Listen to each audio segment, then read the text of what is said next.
with Kellie and Kellie. Today we welcome Steph Rempel to the show, a wild but gentle woman, wife, and mother, a forever student of life and a teacher of what she has learned through her experiences, successes, and failures.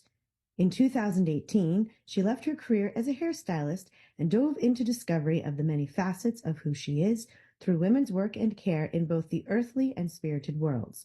She is a birth keeper, intuitive messenger, and a curator of vintage and thrifted fashions.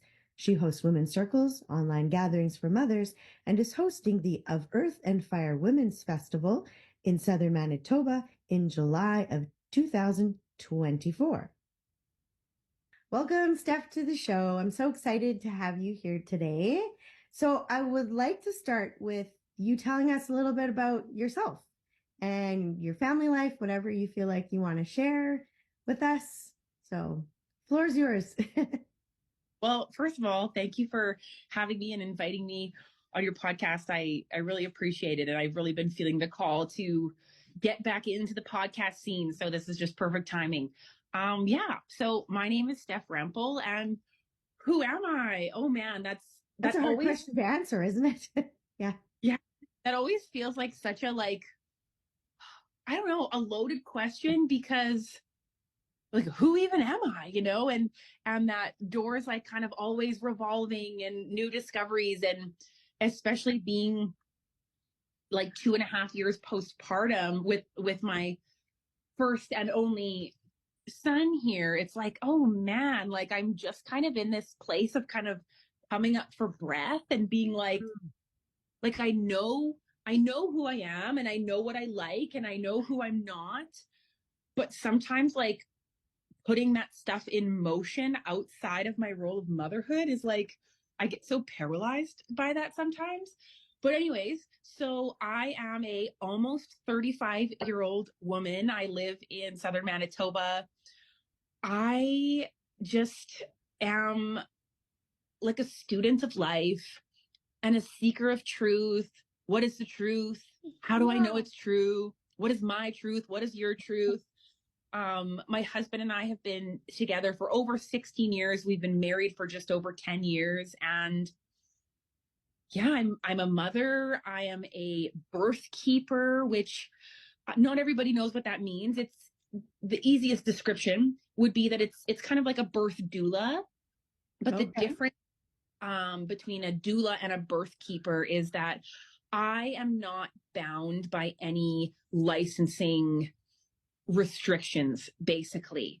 And the reason that that's important is because when you have a certification with a doula licensing body, Right.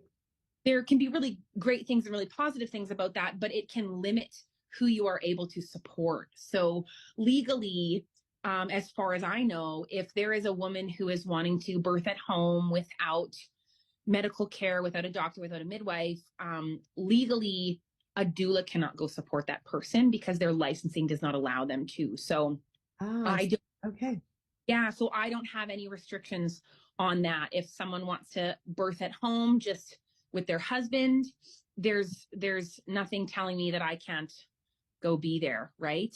And so yeah, I am a woman who works for women, right? I don't have anything over my head. So, and what else about me? Like I love music. I love like fashion and like secondhand shopping, thrift shopping. And also as of this year, I am the host of a women's festival that is coming into fruition into the world in southern Manitoba. And we'll get into that. But Yeah.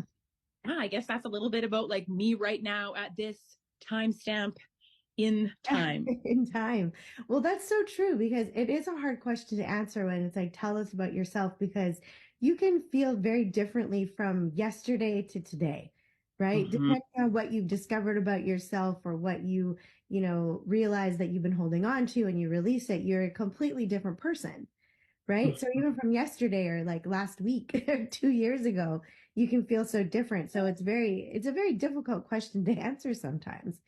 So I appreciate you though telling us a little about, maybe it's not who you are, but the things that you enjoy and the love, what you love to do. And because who we are inside is so divinely unique. and so hard to put into words. It's hard to sum up because yes, there are words, but there's also feeling. There's also energy. There's also just a knowing of who I am that how can that even be put into words?